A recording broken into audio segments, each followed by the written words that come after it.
What's shaking, everybody? Welcome to another Brand Doctor live event. So, today we're going to be talking about things you need to know before you decide to rebrand your business. And I couldn't wait to have this discussion with a great friend of mine. Him and I have been meeting consecutively, or I should say consistently, I would say for the past like 2.5 years. This guy has been in the branding, in the advertising, in the design space for 15 plus years. Has worked on Super Bowl ads and worked on major campaigns. And I go to him very often um, as a sounding board. And you guys might have seen him on the show or heard him on the show in the past because he's been on quite a bit.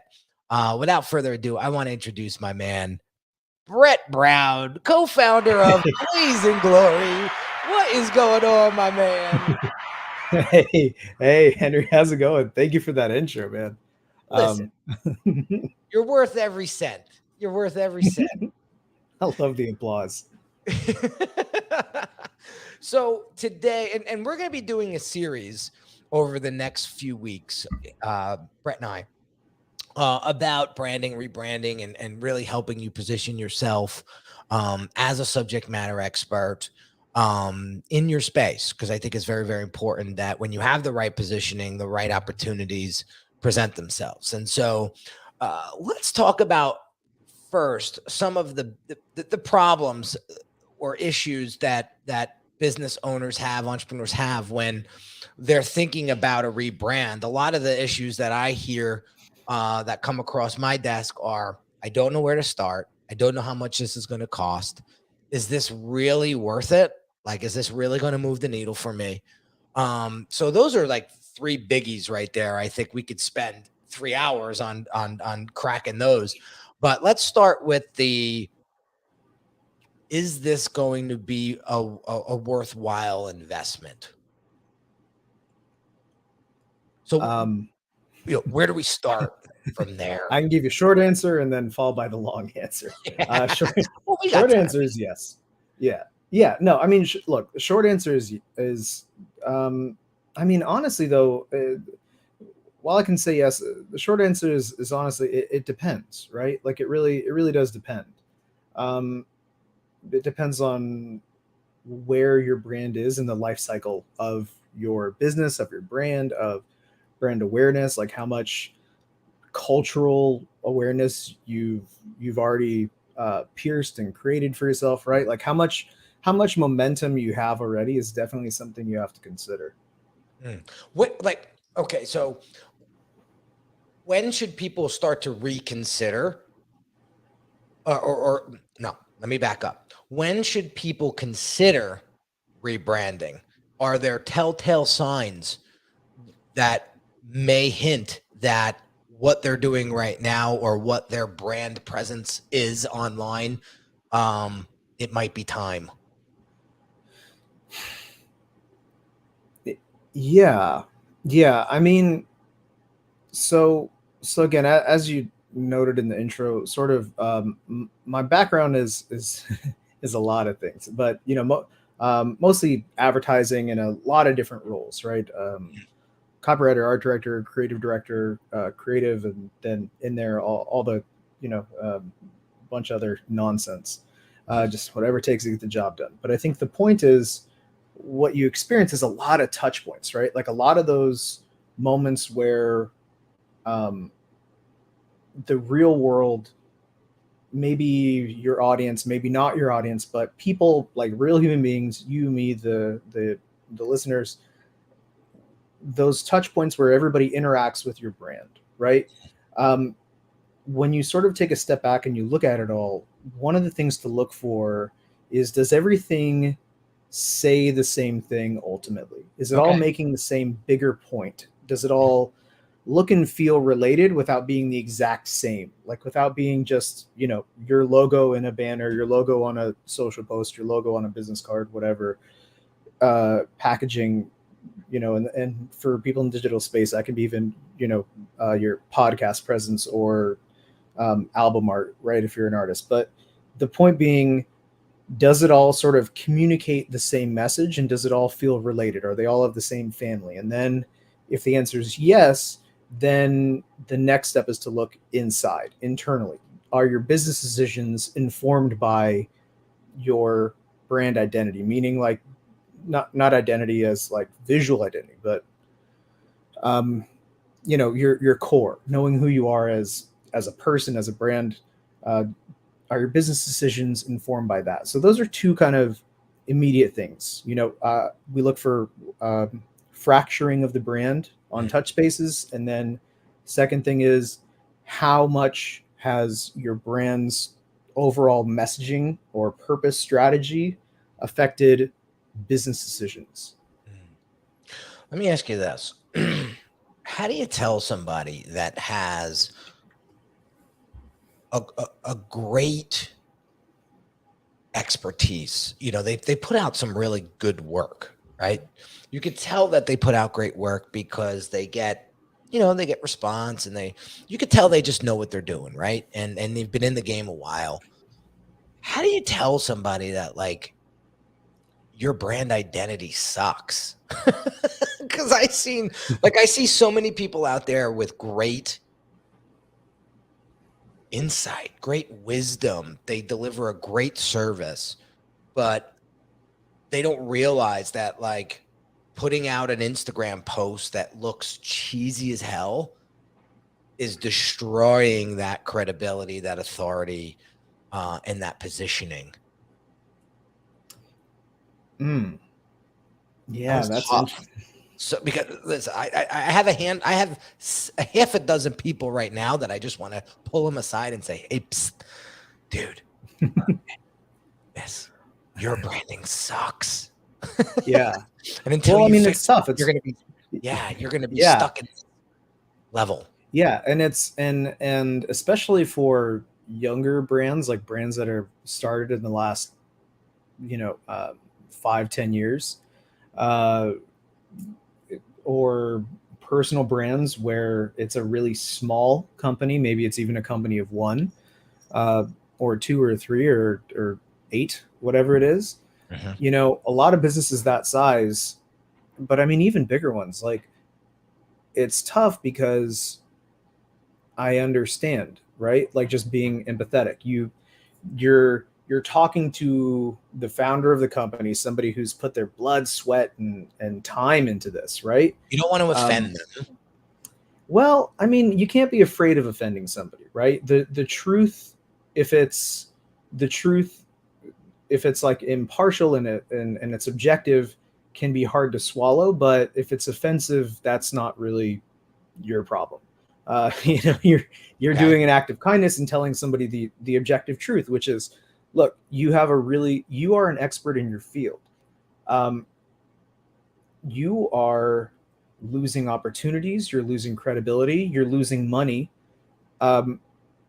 simply because of your external branding, simply because it's maybe not communicating the quality of your expertise, it's not communicating the depth of your experience, it's not communicating what separates you from the other subject matter experts in the same category or similar categories.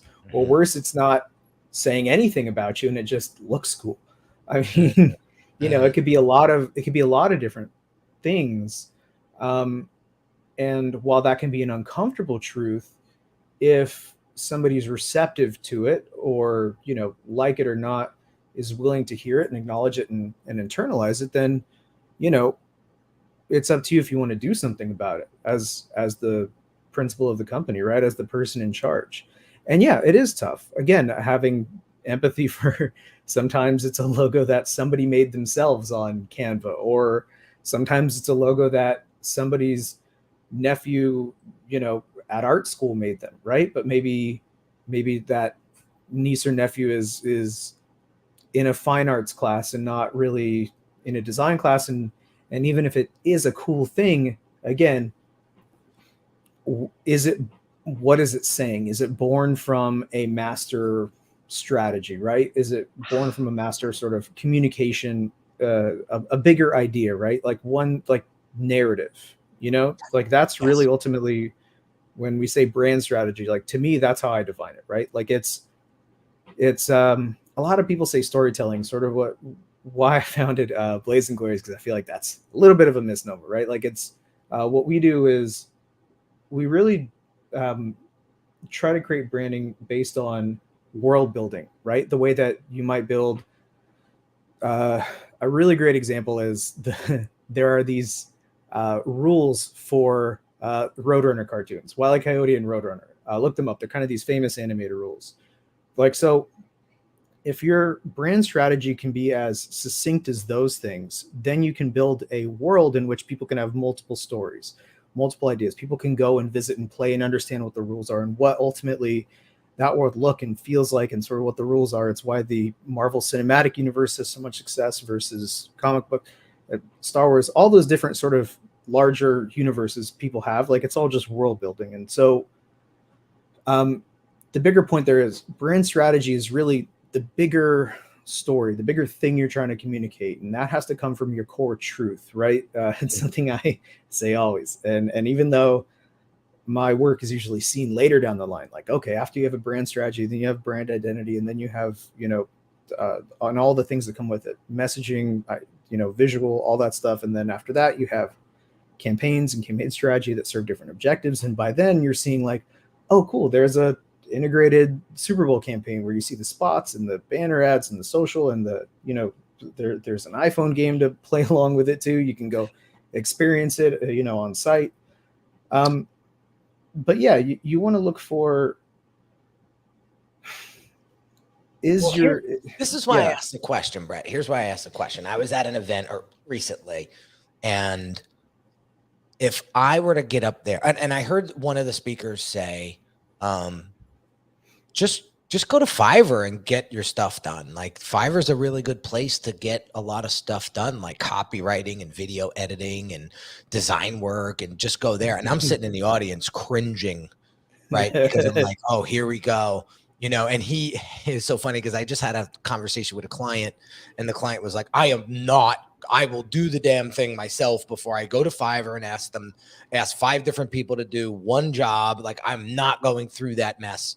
Right. And then I hear this guy not pitching, but there as an authority telling everybody to go to Fiverr. And now let me preface this for a second, because there are things that I go to Fiverr for. Okay. I do. Like, if I don't have the time to cut a background out of an image, I'm going to go to Fiverr and pay somebody $5 to do it. Okay. But it's more of a utility. It's not like I'm going to Fiverr to rebrand my entire business and I'm going to leave it up to somebody that has, as a pro Fiverr designer or whatever. I'm not going to leave that up to them to redesign and rebrand my entire business. Okay. You'll see where I'm going for this in a second. So I'm sitting around a bunch of business owners that are probably been business owners for a minimum of 5 years at least. Okay. If I were to go up to any of them, this is why I didn't do this. If I were to go up to any of them and for them to ask me, like, what do you do? And for me to look them square in the eyes and for me to tell them that I am a brand strategist, I might as well have said I'm a brain surgeon. Because they're going to look at me and say, what is that? And how is that going to help me? Like, they have no idea of brand strategy. And this is something that I've learned over the years, because people come to me and they're like, Henry, I want a funnel. Can you just do me a funnel? Just build me a website. I need to look awesome online. Can you just make that happen? And then I go, well, listen, I think there's a lot of strategy that needs to happen before we start building stuff, because how the hell do I know what to operate on if I don't know, the cause and all that discovery work, right? It hits them then. But if I wasn't there to tell them that, they would go to Fiverr and get their entire brand identity done. And I've heard it said, like, I've had people come to me and say, Henry, for 25 grand, I could go to Fiverr and get this shit done for like 300. So, what's the difference here? So I would love to get you on that, because my audience, they struggle with that before they get a chance to meet me and hear me and understand exactly what it is that I do that gets them the results that they're looking for ultimately. Yeah. All right. So there are about 4 or 5 things in there I want to, untangle. Yeah. I'm going to try to keep it succinct. Okay. All right. No And guarantees. break it down in chunks for us. You don't have Yeah. to go 20 Yeah. minutes. Yeah, totally. Everybody get comfortable. No, it's Buckle up. yeah. Look, for the first thing is the Fiverr of it all, the talent pool, right? Anybody can create a Fiverr account. The thing that I tell clients and friends all the same is, if your plan is to use Fiverr, especially as somebody who's not a creative director or a creative leader, if your expertise isn't in this field, then that's the same as saying, oh, cool, if you want to make money, just go buy lotto tickets. Like, that's honestly the comparison. That's what it is. You're casting, there are things that, and when you're doing talent search, especially as a creative agency, this as a you have your creative agency, I have mine, but years as in this field, you look at portfolios. There are certain things that your eyes are looking at, things that come with years and years of expertise, of trial and error, of building that expertise. It's the ability to discern what is gold and what's pyrite, right? Like, it's what you're looking, what to look for in talent. And then after you've signed that talent on, you have a process built to get the most out of that talent and get consistent results. So if you're just hiring random people off of Fiverr, Upwork, anything, honestly, like a friend's recommendation, you are essentially buying lottery tickets, and you're buying, and you're saying, well, lottery ticket is cheaper than me going, out there and investing in X, Y, or Z. And sure, lottery ticket's cheaper. What are the chances you hit, right? And that's the thing, is the reason lottery winners make the news is because you have a better chance of getting struck by lightning while being eaten by a shark than you do hitting the lottery. So that's the first thing about Fiverr, right? And that's not, that's not me saying anything bad about the platform or the talent on it. There are insanely talented people that are incredibly, that undervalue what they bring to the table on Fiverr. And sure, you can find diamonds in the rough there.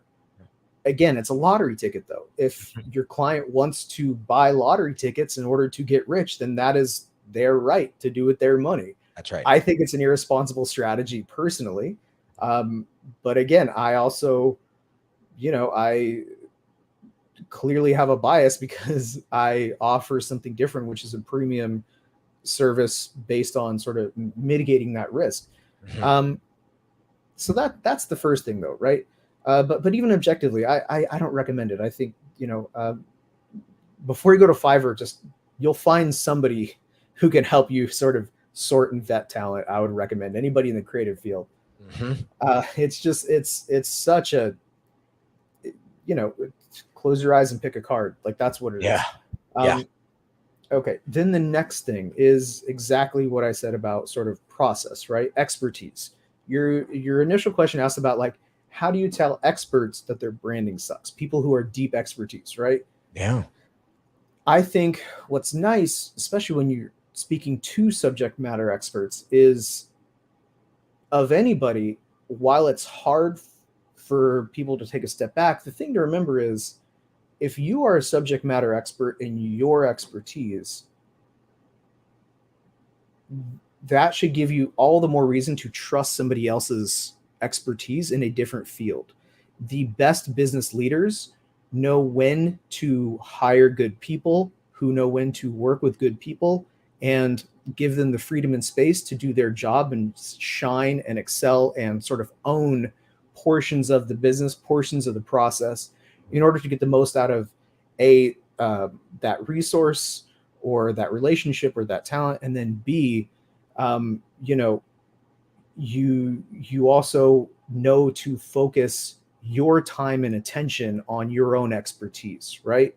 You have to be able to trust the people you work with. You have to be able to know that there is a thing that is sort of above you. And while you can fake it till you make it, once you hit a certain level of success, start talking to other experts in different fields to see what you can offload from your own, your own shoulders, right? There's a great, uh, problematic as he is, again, minus all the nonsense in politics. I just think it's a great sort of example of somebody who's an objectively good business owner is Elon Musk, right? Uh, let's forget all the Twitter of it for a moment. One thing I heard that I thought was a really great example of exactly what I just said. When he talked about building SpaceX, he was saying, and they asked about the engineers and sort of why he took that on, the initial engineering is because he said in his own words, none of the good engineers wanted to come work for me. So I had to take that on and I had to become the chief engineer until I could hire good people, until better people who were better than me wanted to take that on. Right. And that's somebody knowing the power of their own limits and knowing while they can do it to a point, there are people who are fine-tuned weapons in that one field who have worked their entire career to chisel that way. And they are a finely tuned instrument to deliver that one thing. You're building a whole machine and you need all the right parts in order to make that machine work more efficiently. And then that gets, I think, to the later point we talk about efficiency of sort of what a rebrand can offer, but that's sort of skipping ahead. Yeah. So that's really helpful. I love the lottery ticket example. I think that's spot on, of you going to Fiverr and finding somebody that's actually has the capability and the expertise to rebrand an entire business. I'm not talking about creating a logo and calling it a day. I'm talking about the deep foundational brand work that you must go into the process before you can get to the website design, the logo design, the color scheme, the messaging, the positioning, all of that. Because without that, you're basically what's the word? You're what's the best example that I could give? It's a bunch of hot air, in my opinion, and it could burst at any time. It's a hot air balloon that could burst at any time because it wasn't built properly. And I don't know about you, but I ain't getting in any hot air balloon that isn't built properly. I mean, my wife loves to use the old anecdote. What do you call a doctor who graduates at the bottom of their class? Oh, yes, exactly. Still a doctor. Yeah, a doctor. And that's the point, and I think that's also the point when we talk about branding, brand strategy, brand identity, brand. Yeah. It's one of those words that everybody uses sort of all encompassing: branding, marketing, advertising, social, whatever. Like all, it's one of those things that sort of people can look at you. They're going like, okay, advertising that can bring up TV commercials or flyers. Yeah. That can be, that can be everything from a T-shirt to, I don't know, an experiential exhibit that you're going to film for social videos later down the line. Right. Yeah. It doesn't help that I'm extremely judgmental. I'll just put that out there. I watch people online and I'm like, oh my God, they're so good. Right. And then you like look at the aesthetic part and you go to their website and it's everything that all the gurus tell you to do. And they got it all jammed in. Right. And then you're like, man, if they only knew what polished looked like, you know, and everybody has their own version of polish, right? Like not everybody has to look as clean as my stuff, because that might not be your audience, right? They may not appreciate that stuff, right? But even if you went with the raw look and feel, there's a way to do it that is intentional enough to get people to be like, man, I love their stuff, whoever they are, right? Yeah. And so I wanted to throw that out there. So moving ahead, right? Here's a big objection I get. All right, Henry, So I'm going to put 40K into a rebrand and we're going to do this, right? What can I expect once we're done, right? Once we're finished, got the new look, got the new feel, got the new message, got the new site, funnel, all of that stuff. Like, what can I expect? Because this is a lot of money to me, because, I'm a solopreneur, I'm a, or I have a small team, I don't have the big bucks to just blow. So 40K, 50K, 60K is a nugget for me.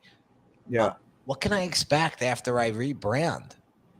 And that's something that, it's a real question. I have my answer, but I wanted to hear what you would say. Um, That's such an interesting thing. I mean, the thing I always say to that same question whenever I get it is the difficult but honest answer, which is it depends, right?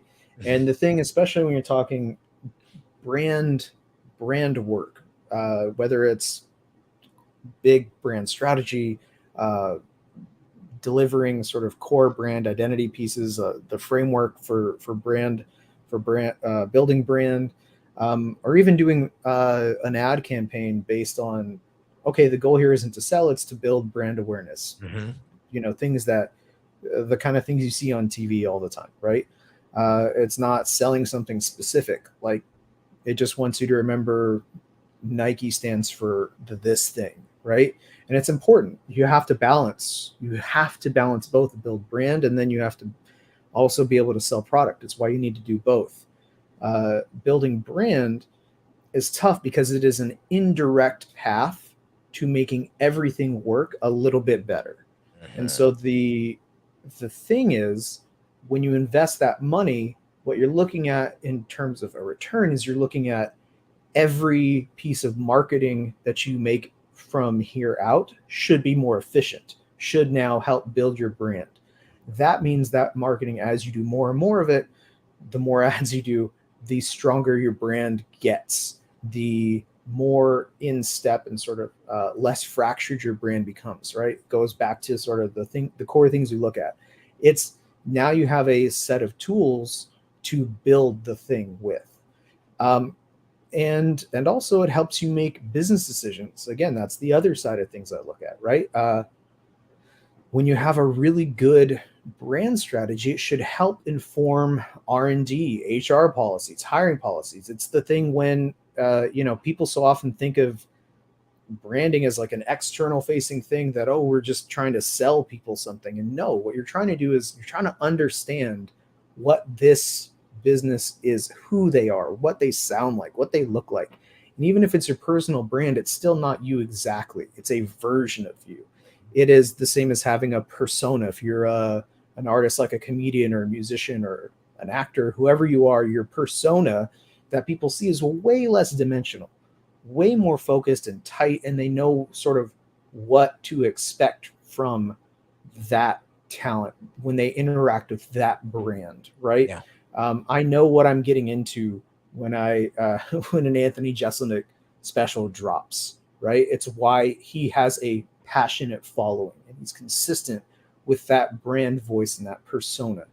The next thing, and so what you're looking at is you're investing in efficiency, you're investing in growth, you're investing in your own future, and you're making sure that you don't have to spend a ton of money and lose a ton of time later down the line. Mm-hmm. You see it a lot with startups. I don't know, podcast is an audio medium. So again, the way I picture it in my head is I think of it like a graph, right?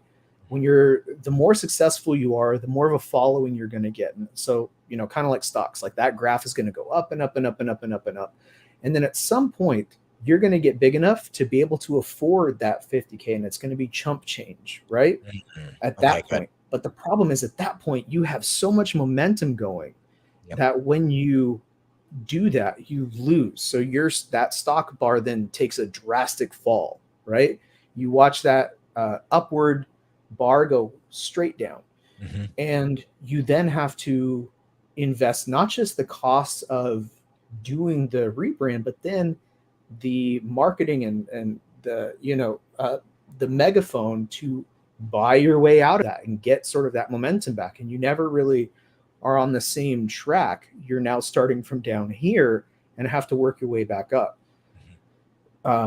Uber, Airbnb, Instagram is a great one. Sort of everybody maybe remembers whenever they rebranded, they had to do a marketing campaign just on, hey guys, we've updated our icon. Facebook had to, they bought their own ad space to say, look, Instagram's still on your phone and it looks like this. And they had to deal with PR. And a lot of that PR stuff was part of their ad campaign. Like they invested the PR to be like, what does everybody think? And they started debates, the good, the bad, the whatever. People are talking about it.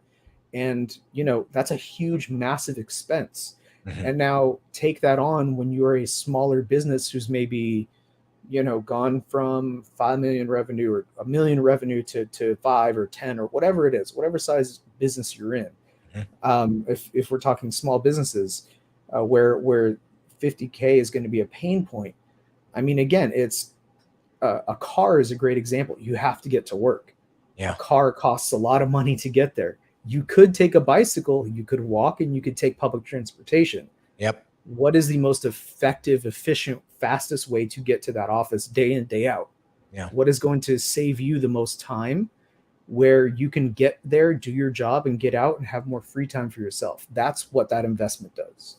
There you go. Okay. So that is a great answer. And it was worth the time spent to understand that. No. I mean that genuinely, because people need to realize that, because it's not just, I've dealt with clients in the past, not great clients, but I've dealt with clients in the past where like, I expect this amount of revenue from this new website now that it's redesigned.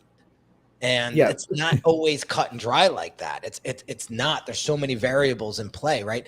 So let me give you a real life example. So I'm at this event, and this woman raises her hand and asks this question to one of the speakers, and she's like, "Well, tell me about your funnel." And he gets into it a little bit, and she goes, "Well, give me the step by step." She wanted like, this is what your ClickFunnels looks like. This is the pages inside of that ClickFunnel. Like, she wanted all of that, right? And so he didn't get into that at all, right? So once we broke and the session was over, I tapped her on the shoulder and I said, is there, when it comes to funnels, I gave her sort of, my background a little bit. She was like, "Oh, okay. Yeah, I will certainly ask you the questions now, because you seem to be the one that's best qualified in this room to answer those," right? So I'm asking her questions, and I'm realizing like, this woman, $50,000 to her is going to be like $500,000 to somebody else that has a $5, $6, $10 million business, right? So I could tell right away, like, she ain't gonna be a client of mine. I know that, but I still want to help this woman, right? So I'm listening to her speak, and I'm like, all right, one of the things that I would do, like if I was in your situation, I would not think about a rebrand or getting into any of this, because this internet marketing world, they want you to feel like you have to buy the most expensive stuff, get in the most expensive mastermind group, and spend the most money, because the more money you spend, the more it's going to come back to you. And that is a crock of what. Okay. And I went through that for many years, and my wife was sitting on the sidelines, God bless her, letting me go through those life lessons she made some comments along the way, but I kept going until I finally realized for myself. So I told her, I said, "Why don't you do what you're doing?" I said, "If you have a Calendly account, you're ahead of the game." Like, honestly, like, you could integrate that with Stripe. You can create a questionnaire inside of the Calendly. You could qualify your client. But here's what my point is. Why don't you go out and make $100,000 with your stuff. Then spend 50 of that in building the right stuff, whatever that stuff may be, funnel, a rebrand, a real legitimate brand, and go from there. And I, I just said there, because I've seen people spend their last 50K and then lose momentum and lose confidence because one, they ran out of money and they couldn't do anything else. Or they felt defeated because they were like, I just spent 50 grand on a rebrand and I'm stuck. Yeah. I don't know what to do now because my runway is thin and I don't know what to do. Yeah. I've seen that, and I feel for those people. So that's tough. A few things. First thing is, I think the level of investment should match sort of the need, right? If your business income is 200K a year, 50K is going to be a ton, right? Especially if we're talking gross, right? And so you got to pay people out, you got to do all these other things, like taxes, all that stuff. That's a huge amount of money. If you are a $50 million, $500 million a year business, bigger, whatever, if you're a $2 billion huge company who's in, big box stores, or, you have your own dealerships or whatever you're selling or doing, 50 grand is irresponsible to only invest that much. Right. And so again, the need has to, or rather the response has to meet the need. Right. Yes. Again, expertise, you don't just go to med school and pick anybody to do anything, right? You go to a doctor, you get a diagnosis, and you get a brain doctor. But and you get a proper sort of treatment plan for that specific diagnosis, right?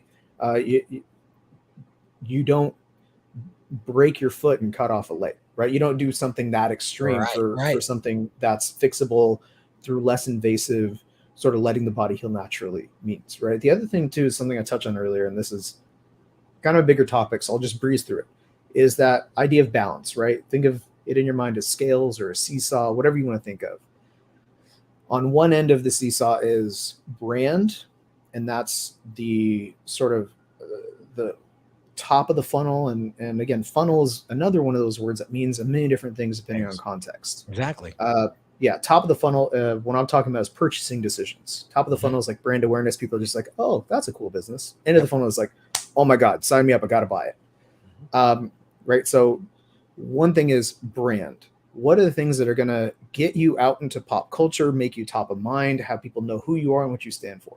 Other side of that seesaw is the immediate sort of actions. That's what we tend to think of as lower funnel marketing, right? E-blasts, banner ads. ClickFunnels is a great example because it's a one-page site that sort of ends in an immediate action: sign up, add to cart, buy now, book it, whatever, right? And so you need to have balance. You can't only do one thing, and that's where a lot of people, especially startups or small businesses, because they want immediate sales. They want sales. They want they want immediate sort of answers, and they want to know that their money, the ROI is going to be X, Y, Z. It's provable and it's quantifiable by all these metrics. And it's tough when you're saying, well, brand is indirect and less provable. But what it's going to do is it's going to pay off like gangbusters in 2 to 5 years. Mm-hmm. On the other side of it, if you ignore the call to action, then you have a bunch of people who know who you are but don't know what to do about it, right? They're like, oh, that's a cool business. I don't know what they do or kind of what they want me to do, right? But if you only ever tell people to buy now, do this thing, and if you spend all this money getting into like the psychological way to make people buy a thing, first of all, that's the same as saying pickup artistry works. It doesn't. It's It's people writing, people selling expertise in order to sell a book, not really help you get better at what you're doing, right? Yeah. They want you to sign up for the program or buy their book, or their whatever. And once you've done that, you're their customer, and they've cleared their they've made their sale, right? Mm-hmm. Really what we look at is you want to get people to buy the thing or sign up for it while building brand.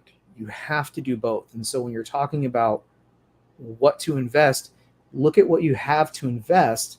Invest some in addressing the immediate needs, invest some in addressing the long-term building of it. Right? Bingo.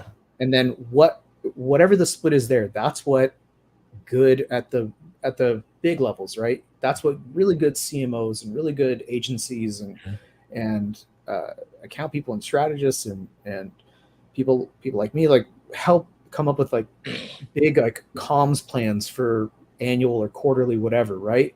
This is the big thing we're going to do. It's going to be a 60-40 split or 80-20, whatever it is. But you got to maintain that balance. What's crazy is these folks don't think that way, though. I can see that, because when I see them maneuvering the room, they're so focused on, I need a website.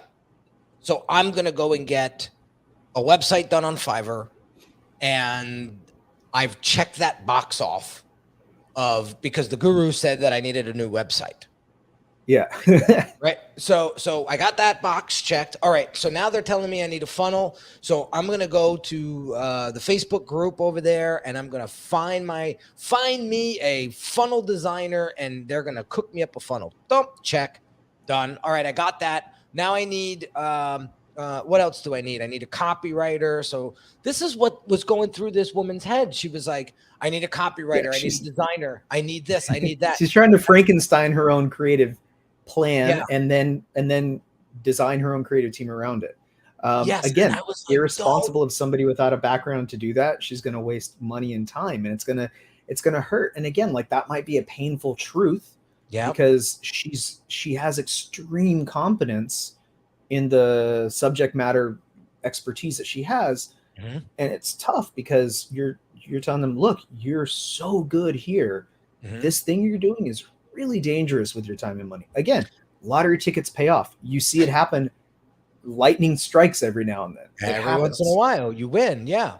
But again, it's why you want to have bigger goals and clarity. The biggest thing that personally I work with people to understand, even people that aren't clients, like friends and everybody, even when you and I talk, the thing I always ask is, what is your goal? What's the objective? Right. What do you want? Yeah. Like, what do you want to accomplish? What do we want to do here? What change do you want to make? What do you want? And then after you know what you want, you now can answer, will this thing get me here? Will what website guy told me to do, will this website help me do this thing? Will this ClickFunnels help me do this thing? Again, what sort of Unique Designz, and giving you kudos, what you do really well is you deliver the bookends of the funnel, right? You deliver the tools you need to build brand and build brand awareness, and then you deliver immediate sort of ClickFunnels and immediate steps you can take on social and marketing stuff to get you going in the immediate steps. Like, you deliver a nice sort of small seesaw where they can find their footing, get their balance, and then take it from there. Yeah. So here's some good questions, right? So what is the first thing to do if you can't do it all? Right. I think that's a great question. Right. And here's my answer to that, and I'll let you fly with it after. My answer is to come back with the question, what exactly do you want? Like, and be clear, right? Like, if we're at this event and the guy says, I want 10 locations and I want to help 1 million people, that you might as well just say you want to be the president of the United States with that answer. Yeah. Right. So give me, like, no, what exactly do you want? Right. Yeah. Okay. A better answer would be, I want 2 new clients this month. Okay, I could work with that. All right, I could work with that. Even though it's big, I could work with that because it's a little bit more specific and it's definitely achievable.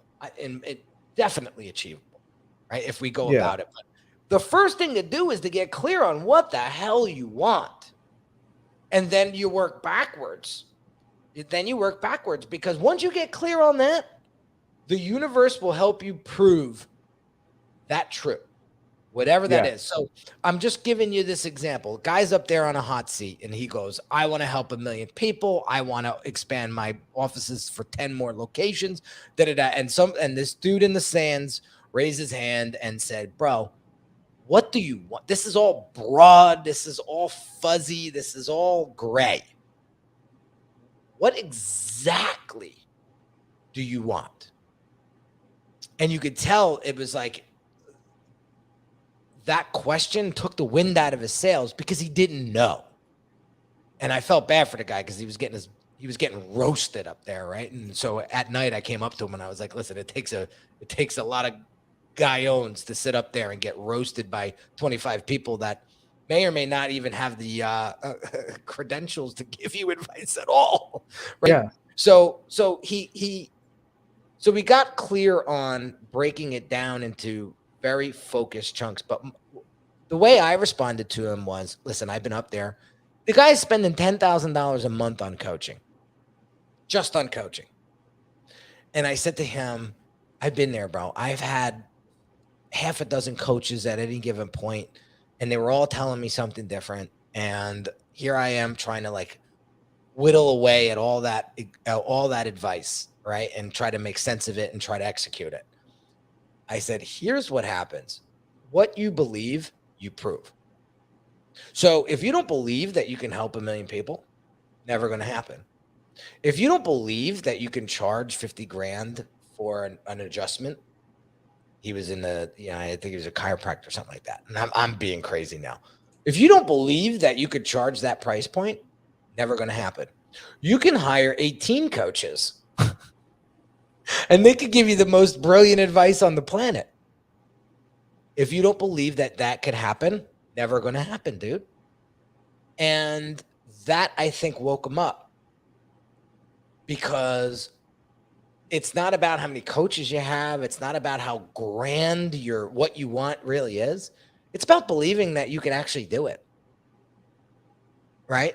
And that's where I think it separates the boys from the men and the women from the girls, because there's people out there that'll go out there and without batting an eye will charge 150 grand for a website and get it.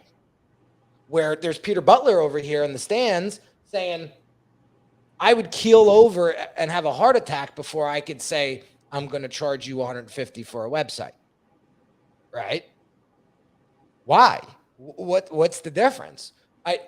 Depending on the client and their need and what's at risk, right? Mm-hmm. They may think 150 is a steal for a website. Yeah. And a lot of that too comes down. Wow. There's so much there. That's great. But I know I've got to be conscious of time too. We're going to stop at the top of the hour. So we have about, 14 minutes left, but try not to make this super, but there's so much in here that there's so much. Yeah. I would say, so first of all, in terms of having a lot of coaches and a lot of mentors and consultants, whatever it is, that to me is it's addictive and it's habit forming, and the problem is, to me, I would liken it to a person that has many degrees and sort of stays in grad school accumulating student debt because they're not ready to step out into the workforce and they don't know what they want to do ultimately, right? So they're justifying waiting to do something by saying, but I'm learning, but I'm bettering myself, but I'm gaining all these cool new skills and confidence and all this cool stuff, right? At some point you need to do something about it. And that's when you need to you know, get comfortable with the word failure, right?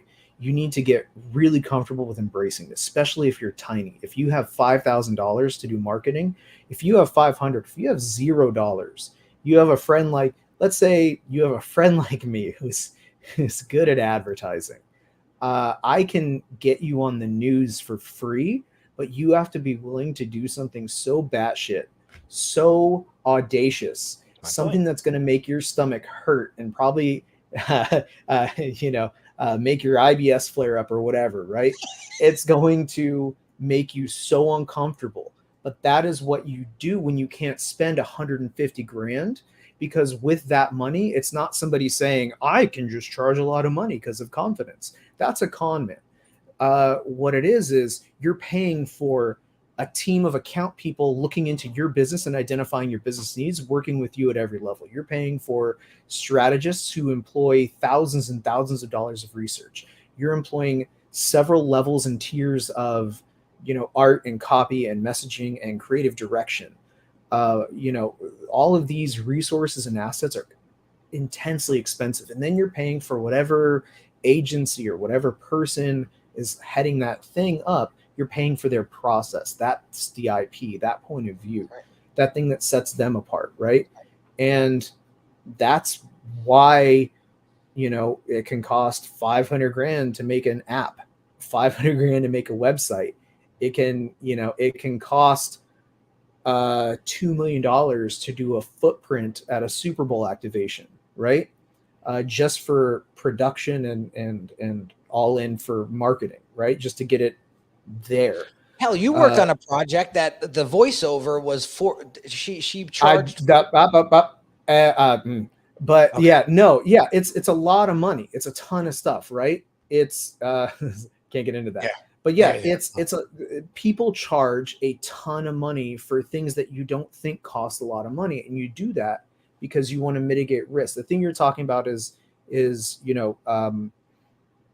celebrity talent costs a premium, because with that celebrity talent, you're guaranteed certain PR, right? Yeah, You're correct. guaranteed headlines, you're guaranteed awareness, you're guaranteed things that don't come with, oh man, I'm going to get so-and-so to read copy or so-and-so to perform this thing. But with those unknown actors, it's cheaper. Fill that dialogue with something that's going to compete with the celebrities, right? You need to be willing. So I would say with that, and I know that's sort of counterintuitive, and we can pick this up next time, but it's, it's tough, right? Because while I say in the same breath, don't buy a lottery ticket, I say you need to be okay with huge risks when you do your marketing. But all of that risk needs to be built on a really sound strategy. Yeah. A great thing for people to look at, especially as they walk away and think of, what is my goal? How does X get me there? A great brand to look at is Liquid Death. They're a company who they sell canned water. Yeah. Everything from their name, their identity, their purpose, to their marketing, the stunts they pull. Mm-hmm. That is relatively inexpensive. Again, apples and oranges. They have a completely different budget. They're in Walmart now.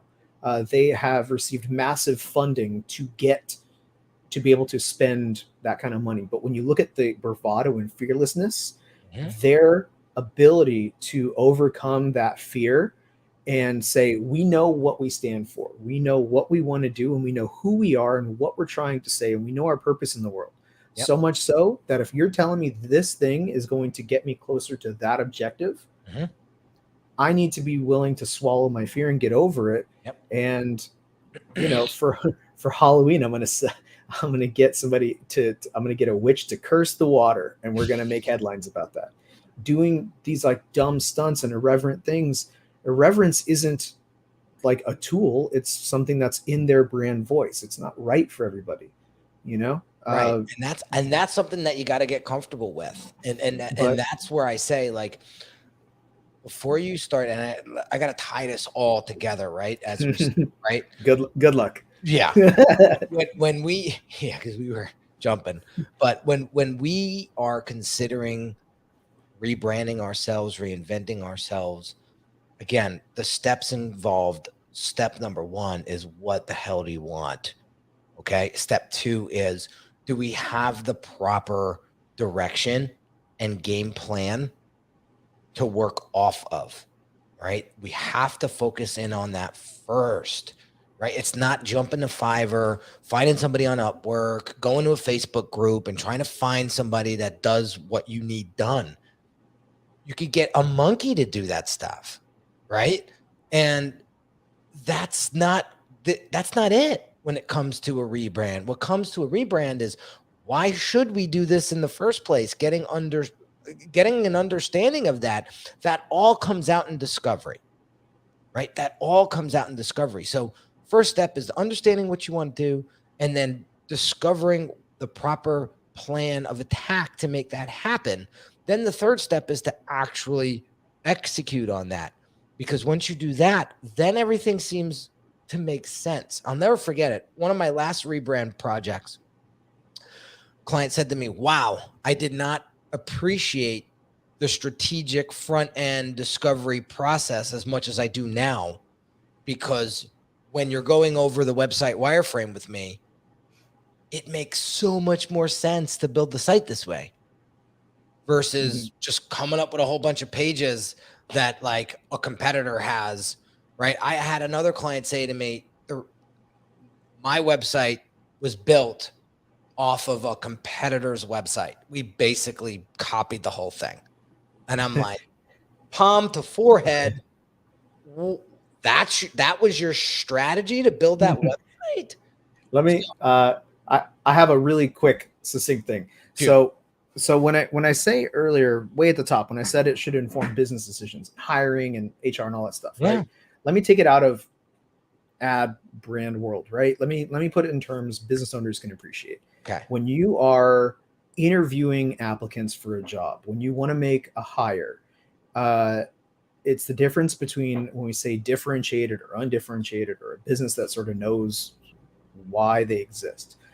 You're hiring somebody into your business. It could be a salesperson. You're hiring a salesperson. When you welcome them or when you introduce them to the company, you're telling them not just sort of what their cut and dry expectations are, show up at this hour, leave at this hour.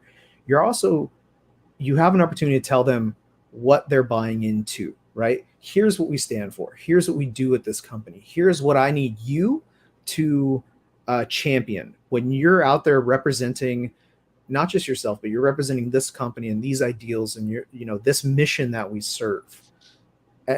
You then give them an opportunity to say, this is not right for me, or, oh my God, yes, this is the thing I have to do with my life. That is how companies build loyalty from within, and you strengthen your brand from within. And you can only do that when again, you have clarity on why you're here, why your business has to exist, why Patagonia has to exist in a world where I can go get a t-shirt and a jacket at Target. You have to know why, why you exist, because somebody, Walmart, if you make a physical product, Walmart can make it cheaper. If if you do a thing, there will be somebody out there who can replicate what you do cheaper than what you do. Always. What is harder to replicate is why you uniquely do it. And that's why the first question I ask is, what do you want to accomplish? And again, the caveat, and you spoke to it, is take money and fame out of it. Yes. Everybody wants to be rich and famous. Mm-hmm. So let's assume you're there. Let's assume you are so rich you can buy, you can have a fleet of private jets that take you wherever you want to go to your mansions all over the world, whatever. You're richer than your wildlife dreams. You're the most famous person on earth. Fine. Now, why are you still doing this thing? Why are you still in this business? And that's the answer that you need to write down, and you need to not say the word and it needs to be singular, focused, one thing, make it one clear thing. Then you can look at even if you do go to Fiverr even if you do buy a lottery ticket, you can now say, does this thing get me closer to that goal? And you can, when you're briefing these people, even as you talk to me or Henry or whoever, hey, I am here to make this thing better. I am here to do this thing. Can you help me do this? How? Tell me how you're going to help me accomplish that goal. And then you as a business owner know that you need to have balance so you can have those immediate results to cling on to when you're in uncharted waters and the sea is rough and it's scary, you know, and you're like, oh man, half of my budget went to something that I'm being told will pay off in 5 years. Oh my God, what do I do? You know, you have those immediate results. It's like, okay, well, at least my social strategy, I can look at performance of individual posts the day they're released. So I don't know, to wrap it up, I would say that's an immediate takeaway. Also, Liquid Death, great case study as a brand that's fearless. Bingo, dude. Right at the 60-minute mark too.